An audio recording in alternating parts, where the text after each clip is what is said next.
Good morning. आप सबનું સ્વાગત છે આપણી YouTube ચેનલ પર। વિદ્યાર્થી મિત્રો, આપણે એક નવા ચેપ્ટરની શરૂઆત કરવા જઈ રહ્યા છીએ। ચેપ્ટર નંબર 13 ન્યુક્લિયસ, જે મોડર્ન ફિઝિક્સનો એક બીજો ભાગ જેવું કહી શકાય। પહેલો ભાગ એટલે પરમાણુ અને મોડર્ન ફિઝિક્સનો બીજો ભાગ એટલે ન્યુક્લિયસ। આ ચેપ્ટરમાંથી અને પરમાણુવાળા ચેપ્ટરમાંથી એમ નીટની એક્ઝામમાં બે ક્વેશ્ચન પૂછાય છે। એટલે કે ઓલમોસ્ટ અત્યાર સુધીનો રેકોર્ડ છે કે બંને ચેપ્ટરમાંથી બે એમસીક્યુ એટલે કે કુલ 4 એમસીક્યુ એટલે કે કુલ 16 માર્ક, એક એમસીક્યુનો 4 માર્ક્સ હોય। વિદ્યાર્થી મિત્રો, સેજ પણ લાઇટલી નહીં લેતા। ચેપ્ટર બહુ જ સહેલું છે, રોકડા માર્ક આવે એવું ચેપ્ટર છે, એટલે થોડુંક ધ્યાન આપશો એટલે બધું જ સમજાઈ જશે। તો ચાલો શરૂઆત કરીએ ચેપ્ટર નંબર 13 ન્યુક્લિયસની। તો વિદ્યાર્થી મિત્રો, સૌ પ્રથમ ન્યુક્લિયસ છે શું, ન્યુક્લિયસ કોને કહેવાય એની ચર્ચા કરીએ। ત્યાર પછી ન્યુક્લિયસ શેનું બનેલું હોય, ન્યુક્લિયસનું દળ કેવી રીતે હોય, ન્યુક્લિયસને શેના વડે દર્શાવાય, ન્યુક્લિયસની ઘનતા શું છે, ન્યુક્લિયસ પાસે એનર્જી શું છે, ન્યુક્લિયસ કયા બળથી જકડાયેલા છે, ન્યુક્લિયસનું વિખંડન કરવામાં આવે, ન્યુક્લિયોનને છૂટા પાડવામાં આવે તો કેટલી ઉર્જા વિમુક્ત થાય, આ ઉર્જાનો ઉપયોગ તમે કેવી રીતે કરી શકો, આ બધા જ પેરામીટરનો અભ્યાસ તમે આ લેક્ચરમાં કરશો। તો બહુ જ ઇન્ટરેસ્ટિંગ ચેપ્ટર છે। આપણે શરૂઆત કરીએ ન્યુક્લિયસ ચેપ્ટર નંબર 13। ચાલો, તો સૌથી પહેલા કે ન્યુક્લિયસની માહિતી આપવાવાળો પહેલો વૈજ્ઞાનિક હોય તો રુથરફોર્ડને ગણી શકાય, જે પરમાણુવાળા ચેપ્ટરમાં તમે બહુ સારી રીતે ભણી ચૂક્યા છો કે ભાઈ રુથરફોર્ડે જ્યારે આલ્ફા કણના પ્રકીર્ણનનો પ્રયોગ કર્યો કે જ્યારે સોનાના વરખ ઉપર કોઈ લાઇટ ન્યુક્લિયસ તરીકે એને આલ્ફાનો ઉપયોગ કર્યો। આ આલ્ફા કણને સોનાના વરખ ઉપર જ્યારે ફેંકવામાં આવ્યો તો બરોબર સામે ફેંકો, એટલે કે ઇમ્પેક્ટ પેરામીટર B = 0 લઈને ચાલ્યો। ઇમ્પેક્ટ પેરામીટર શું છે એ પરમાણુમાં ભણી ગયા છો તમે। તો ઇમ્પેક્ટ પેરામીટર B બરાબર 0 હોય ત્યારે આ આલ્ફા કણ આ સોનાના વરખ ઉપર આમ અથડાય છે અને અથડાઈને બેકવર્ડ ડિરેક્શનમાં એટલે કે 180 ડિગ્રીના ખૂણે પાછો ફરે છે। જે લઘુત્તમ અંતર સુધી પ્રવેશી શકે છે એ લઘુત્તમ અંતરને તમે નામ આપ્યું હતું ડિસ્ટન્સ ઓફ ક્લોઝેસ્ટ એપ્રોચ, અને એના ઉપરથી પરમાણુ અને ન્યુક્લિયસનું પરિમાણ રુથરફોર્ડે આપ્યું, જે શ્યોર હતો કે પરમાણુ છે એ એંગસ્ટ્રોમના ક્રમનું હોય એટલે કે 10⁻⁻10 મીટરના ક્રમનું, જ્યારે ન્યુક્લિયસ છે એ ફેમ્ટોમીટરના ક્રમનું હોય એટલે કે 10⁻15 મીટરના ક્રમનું। તો પરમાણુ અને ન્યુક્લિયસની માહિતી આપવાવાળો પહેલો હોય તો એ રુથરફોર્ડ છે, અને એ સાચો પડ્યો। એટલે પરમાણુ અને ન્યુક્લિયસ અંગેનું સૌ પ્રથમ પરિમાણ આપ્યું રુથરફોર્ડે, જે બોર્ડ ઉપર લખ્યું છે કે રુથરફોર્ડના મત મુજબ પરમાણુ છે એની ત્રિજ્યા આટલી છે, ન્યુક્લિયસ છે એની ત્રિજ્યા આટલી છે। હવે બીજો મુદ્દો આપણે સમજીએ કે ભાઈ પરમાણુ છે એની અંદર મૂળભૂત કણ 3 છે, પ્રોટોન, ઇલેક્ટ્રોન અને ન્યુટ્રોન। એમાં ઇલેક્ટ્રોન છે એ પરમાણુની બહારની કક્ષામાં પરિભ્રમણ કરે છે, આમ રોટેશન ફેર્યા રાખે છે। જેમ બોર્ડર ઉપર આપણા આર્મીના જવાન હોય અને સેન્ટરની સિક્યુરિટી તરીકે હોય, બોર્ડર ઉપર હોય એટલે કે આપણા દેશને કેન્દ્ર સ્થાને રાખીને બોર્ડર ઉપર સેવા કરે છે। અને આ જે ઇલેક્ટ્રોન છે એ ન્યુક્લિયસની આસપાસ વર્તુળાકાર માર્ગે પરિભ્રમણ કરે છે। ન્યુક્લિયસ છે પરમાણુની અંદર, તો ઇલેક્ટ્રોન છે એ ન્યુક્લિયસની બહાર પરમાણુની અંદર હોય છે, અને પ્રોટોન તથા ન્યુટ્રોન એ ન્યુક્લિયસની અંદર સ્ટેબલ થઈને બેઠા હોય છે, એ સ્થિર છે, એ કોઈ ગતિ નથી કરતા। હા, એની સ્પિન ગતિ થતી હોય, સ્પિન ગતિ એટલે પોતાની ધરી ઉપર રહીને જ્યારે વર્તુળાકાર ક્લોકવાઇઝ કે એન્ટી ક્લોકવાઇઝ ભ્રમણ કરે એને સ્પિન ગતિ કહેવાય। આ સ્પિન ગતિને કારણે ન્યુક્લિયર ફોર્સમાં વેરિએશન આવી શકે, તો એ તો પછીની વાત છે, આપણે ન્યુક્લિયર બળ વિશે ભણશું ત્યારે આપણે ચર્ચા કરશું। પણ અત્યાર માટે એટલું સમજીએ કે આ પ્રોટોન અને ન્યુટ્રોન એ પરમાણુના કેન્દ્રમાં હોય જે સ્થિર હોય, અને ઇલેક્ટ્રોન છે એ પરમાણુની બહારની કક્ષામાં એટલે કે પરમાણુની અંદર અને ન્યુક્લિયસની બહાર પરિભ્રમણ કરતા હોય છે। હવે આ ઇલેક્ટ્રોન ઉપર પ્રોટોન અને ન્યુટ્રોન એ ગ્રેવિટેશનલ ફોર્સ અથવા તો કુલંબ બળ, આપણે કુલંબ બળનો જ ઉપયોગ કરીને ડિરાઈવ કર્યું હતું પરમાણુની અંદર, જે બોહરના મોડેલમાં તમે સમજાતા કે ભાઈ બોહરે જે વાત કરી હતી એને કીધું કે ઇલેક્ટ્રોન બહારની કક્ષામાં પરિભ્રમણ તો જ કરી શકે જો સેન્ટ્રીપિટલ ફોર્સ એટલે કે સેન્ટ્રીફ્યુગલ કે સેન્ટ્રીપિટલ ફોર્સ એટલે કે કેન્દ્રગામી બળને કારણે આ પોતાની ગતિ જાળવી રાખે છે। અને ઇલેક્ટ્રોન પ્રવેગી ગતિ કરે એટલે તમને ખબર છે કે ઉર્જાનું ઉત્સર્જન કરતું હશે, જે વિદ્યુત ચુંબકીય વિકિરણ સ્વરૂપે હોય. આ બધું તમે ભણી ગયા છો બોરના મોડેલમાં. મારે તમને માત્ર અહીં એટલું જ કહેવું છે કે ભાઈ આખા પરમાણુનું 99.99% દળ, હા બરાબર, હું શું બોલું છું ધ્યાન આપજો, 99.99%, 100% નહીં. આનો સીધો અર્થ એવો થયો કે પરમાણુ અને ન્યુક્લિયસ વચ્ચે હજી 0.01%નું વેરિએશન છે. પરમાણુનું લગભગ 99.99% દળ છે ન્યુક્લિયસ લઈને બેઠું છે. ન્યુક્લિયસ કદમાં છે નાનું. ન્યુક્લિયસની ત્રિજ્યા તમે જોઈ શકો કે 10⁻15 મીટર છે. એટલે કે આ કલ્પના કરવી હોય તો એવું કરી શકો કે ભાઈ આ રૂમ છે એને તમે પરમાણુ માની લો, અને આ રૂમની અંદર કોઈ ટાચણી હોય, એ ટાચણીની જે ઉપરની ટોચની સપાટી છે ને એ ન્યુક્લિયસ છે.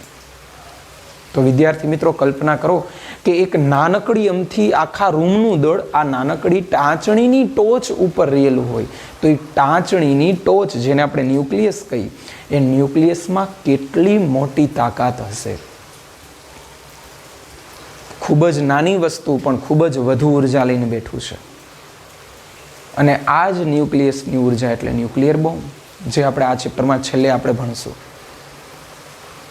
કે ન્યુક્લિયર બોમ્બમાં કઈ પ્રકારની ઘટના બનતી હોય. આ બધી જ વાતનો નિચોડ આ ચેપ્ટરમાં છે, એટલા માટે આ ચેપ્ટર બહુ જ ઇમ્પોર્ટન્ટ છે. તો વાત આપણે કરતા હતા કે ભાઈ પરમાણુમાં આ ત્રણેય કણની ગોઠવણી આ રીતે હોય કે ઇલેક્ટ્રોન બહારની કક્ષામાં હોય અને કેન્દ્ર સ્થાને પ્રોટોન અને ન્યુટ્રોન સ્થિર હોય. ન્યુક્લિયસ જે કણનું બનેલું હોય એ કણને આપણે ન્યુક્લિયોન તરીકે ઓળખશું.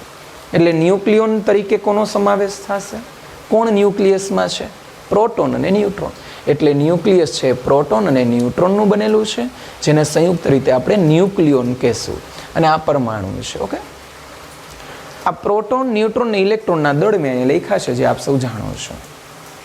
હવે ન્યુક્લિયસની હું વ્યાખ્યા આપું છું કે પરમાણુનું સમગ્ર દળ જે બિંદુ પર કેન્દ્રિત થયેલું હોય તે સૂક્ષ્મ કેન્દ્રિત ભાગને આપણે ન્યુક્લિયસ તરીકે ઓળખશું.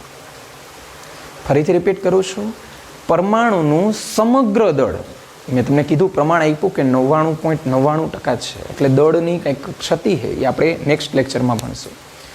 પરમાણુનું સમગ્ર દળ જે બિંદુ પર કેન્દ્રિત થયેલું હોય એવા સૂક્ષ્મ બિંદુવત કણને કે સૂક્ષ્મ બિંદુવત ભાગને આપણે ન્યુક્લિયસ તરીકે ઓળખશું.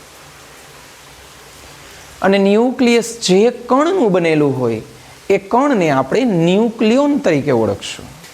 પ્રોટોન અને ન્યુટ્રોનનો સમાવેશ ન્યુક્લિયોન તરીકે ગણી શકાય, પણ ઇલેક્ટ્રોનને ન્યુક્લિયોન ન કહી શકાય, યાદ રાખજો, કારણ કે ન્યુક્લિયસની બહાર છે.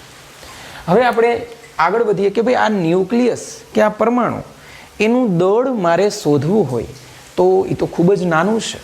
તો એના માટે તો મારે એક નાના એકમને વ્યાખ્યાયિત કરવો પડશે.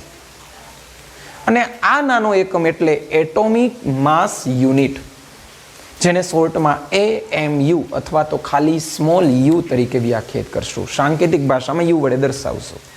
યુ એટલે 1 એટોમિક માસ યુનિટ. એનું પ્રમાણભૂત વ્યાખ્યા એવી આવી કે ભાઈ અનઉત્તેજિત એટલે કે પોતાની રીતે ઉત્તેજિત થયેલો કાર્બન નહીં. ઉત્તેજિત થવું એટલે શું એ આપણે પરમાણુવાળા ચેપ્ટરમાં ભણી ગયા કે જ્યારે કોઈ પરમાણુને ઉર્જા આપવામાં આવે અને એની અંદર રહેલું ઇલેક્ટ્રોન એક લેવલમાંથી બીજા લેવલમાં જમ્પ લગાવે તો એને ઉત્તેજન થયું કહેવાય.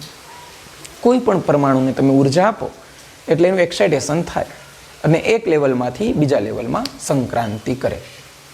તો અનઉત્તેજિત કાર્બનનું દળ એનો 12મો ભાગ એટલે 1 એટોમિક માસ યુનિટ. એટલે 1 AMU ની મેં વ્યાખ્યા આ રીતે આપી છે કે અનઉત્તેજિત કાર્બન 612 પરમાણુનું દળ એનો 12મો ભાગ, અને એનું મૂલ્ય તમને મળશે 1.66 × 10⁻27 kg, જે આપ સૌ જાણો છો કે લગભગ પ્રોટોનના દળને સમતુલ્ય ગણી શકાય, જેને આપણે 1U કહેશું. 1U = 1U ના kgમાં કન્વર્ટ કરવા હોય તો તમે આ સિદ્ધાંત, આ જે મૂલ્ય છે, આ ફેરફાર આ યાદ રાખજો. તો એટોમિક માસ યુનિટ છે એ ન્યુક્લિયસનું દળ કે પરમાણુનું દળ માપવા માટેનો એકમ છે, જેની વ્યાખ્યાયિત કરવા માટે આપણે કાર્બન અનઉત્તેજિત કાર્બન 612 એનું પરમાણુ દળ જે હોય એનોય 12મો ભાગ કર્યો, જેને આપણે એટોમિક માસ યુનિટ કહીશું. હવે માસ ઓફ પ્રોટોન ને માસ ઓફ ન્યુટ્રોન ને યુના સ્વરૂપમાં લખવું હોય તો આ તમારે યાદ રાખવાનું છે. 1.007825 યુ અને ન્યુટ્રોનનું 1.008665 યુ. આ ટેક્સ્ટ બુકમાં છે, જે તમારે લેવાનું આવશે ડેટામાં, એટલે કિંમત મેં અહીંયા ખાલી મૂકી છે. ત્યાર પછી હવે કોઈ પણ પરમાણુ હોય એના ઉપરથી કેટલી માહિતી મળે એની ચર્ચા કરવાની છે. કે ભાઈ કોઈ તત્વ હોય એનો કંઈક ચોક્કસ સિમ્બોલ હશે, જેમ કે કાર્બનને C વડે દર્શાવો છો, હાઇડ્રોજનને તમે H વડે દર્શાવો છો, હિલિયમને HE વડે દર્શાવો છો. આવું તમને આવર્ત કોષ્ટકના દરેક તત્વને ચોક્કસ સંજ્ઞા છે, કંઈક આલ્ફાબેટિક છે. તો મેં અહીંયા વ્યાપક રૂપે X લખ્યું છે. X એટલે તત્વની સંજ્ઞા. એની નીચે જે હોય એને Z કહેશું, ઉપર જે હોય એને A કહેશું. Z એટલે પરમાણુ ક્રમાંક, જે પ્રોટોનની સંખ્યા અને ઇલેક્ટ્રોનની સંખ્યાની માહિતી આપે. પરમાણુ ક્રમાંક ઉપરથી તમને પ્રોટોનની સંખ્યાની માહિતી મળે, અને જેટલા પ્રોટોન હોય એટલા જ ઇલેક્ટ્રોન હોય, કારણ કે પરમાણુ સમગ્ર રીતે વિદ્યુત ભારની દ્રષ્ટિએ તો તટસ્થ છે, એટલે જેટલો ધન હશે એટલો ઋણી હશે.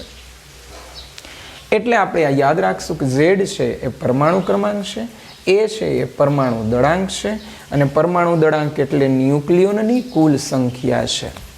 ન્યુક્લિયોનની કુલ સંખ્યા એટલે પ્રોટોન વત્તા ન્યુટ્રોન, Z વત્તા N. N ને એમાંથી કરતા બનાવીએ તો A માઇનસ Z કરો એટલે ન્યુટ્રોનની સંખ્યા મળે. પ્રોટોનની સંખ્યા એટલે Z, ઇલેક્ટ્રોનની સંખ્યા એટલે પણ Z, ન્યુટ્રોનની સંખ્યા એટલે A માઇનસ Z. આ યાદ રાખવાનું છે. જેમ કે આ X છે, એની જગ્યાએ હું એમ કહું કે ભાઈ કાર્બન, તો તમને ખબર છે કે ભાઈ કાર્બનને આ રીતે રજૂ કરી શકાય. કાર્બન 6 12 એટલે 6 છે એ Z થયું અને 12 છે એ A થયું. આ જ રીતે હું અહીંયા મૂકી દઉં કે ભાઈ એલ્યુમિનિયમ 13 27, તો 13 છે એ Z કહેવાય, 27 છે એ દળાંક કહેવાય. એટલે આમાં એલ્યુમિનિયમની અંદર 13 પ્રોટોન હશે, 13 ઇલેક્ટ્રોન હશે, અને 27માંથી 13 બાદ કરો એટલે કે 14 એટલા ન્યુટ્રોન હશે. તો વિદ્યાર્થી મિત્રો, યાદ રાખવા જેવો મુદ્દો આ છે કે પ્રોટોન અને ઇલેક્ટ્રોનની સંખ્યા હંમેશા સમાન હોય, પણ પ્રોટોન અને ન્યુટ્રોનની સંખ્યા સમાન હોય એવું જરૂરી નથી.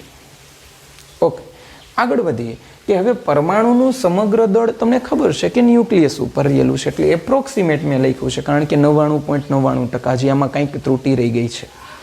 એટલે પરમાણુનું સમગ્ર દળ એટલે ન્યુક્લિયસનું દળ, અને એક ન્યુક્લિયોનનું દળ, બરાબર સમજો, એટલે કે ખાલી પ્રોટોન અથવા ખાલી ન્યુટ્રોન, એના દળને હું M વડે દર્શાવું તો કુલ આખા ન્યુક્લિયસની અંદર ન્યુક્લિયનની સંખ્યા તો A છે, તો આખા ન્યુક્લિયસનું દળ કેટલું થાય? તો એક ન્યુક્લિયનનું દળ M, તો A ન્યુક્લિયનનું દળ કેટલું થાય? તો A ઇન્ટુ M. એટલે યાદ રાખવાનું છે કે પરમાણુનું દળ અથવા તો ન્યુક્લિયસનું દળ કહીએ તો M ઇન્ટુ A મૂકવું.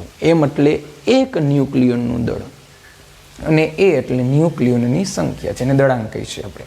હવે ન્યુક્લિયસની ત્રિજ્યાની વાત કરીએ તો ન્યુક્લિયસની ત્રિજ્યા એ પ્રાયોગિક પરિણામ પરથી, પ્રયોગ દ્વારા એવું જાણી શકાયું કે ન્યુક્લિયસની ત્રિજ્યા છે એ એના દળાંકના ઘનમૂળના સમપ્રમાણમાં છે. એટલે કે R ચલે છે A⁻⁻. આ ચલે છે કાઢીને એક વેરિયેબલ મૂક્યો, અચળાંક મૂક્યો, R ચલે છે A⁻⁻. ચલે છે કાઢીને R0 મૂક્યું, ને R0નું મૂલ્ય પ્રાયોગિક રીતે મળેલું છે 1.2 ફર્મીમીટર અથવા ફેમ્ટોમીટર. તો આ સંબંધ યાદ રાખવાનો છે, R બરાબર R0 A⁻⁻. આ ન્યુક્લિયસની ત્રિજ્યા. હવે ત્રિજ્યા ઉપરથી કદની વાત કરીએ તો ન્યુક્લિયસ છે એક ગોળાકાર છે, એટલે ગોળાનું કદ 4/3 πr³ થાય. R ની જગ્યાએ R0 A⁻⁻ મૂક્યું, ક્યુબના ક્યુબ મૂક્યું એટલે R0 ક્યુબ, 1/3 3 ઘાત એટલે 1/3 નીકળી ગયું, એટલે 4/3 અચળ છે, પાઈ અચળ, R0 અચળ છે, તો V એ A ના સમપ્રમાણમાં છે. કદ છે એ દળાંક ઉપર આધાર રાખે, ત્રિજ્યા પણ દળાંક ઉપર આધાર રાખે છે. તો આનો સીધો અર્થ હું આવું ન કહી શકું મિત્રો, જોજો કે ઘનતા છે એ શોધવા માટે ઘનતા બરાબર પરમાણુનું દળ છેદમાં કદ, ન્યુક્લિયસનું દળ છેદમાં કદ.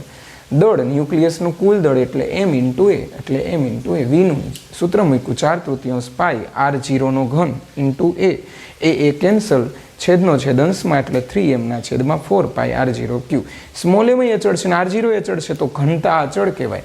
એટલે કે ન્યુક્લિયસની ઘનતા એ દળાંક પર આધારિત નથી.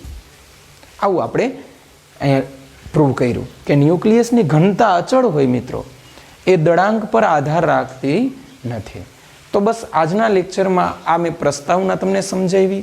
ફરી પાછા નેક્સ્ટ વિડીયોમાં નવા ટોપિક સાથે મળશું. ત્યાં સુધી આપણી ચેનલની ક્યારેક વિઝિટ લેતા રહ્યો. જો તમને લેક્ચર સારો લાગ્યો હોય તો બીજાને હેલ્પફુલ થવા માટે શેર કરો, સબસ્ક્રાઈબ કરો અને તમારા વિદ્યાર્થી મિત્રોને પણ કહો, જેથી કરીને બધાને લાભ મળે.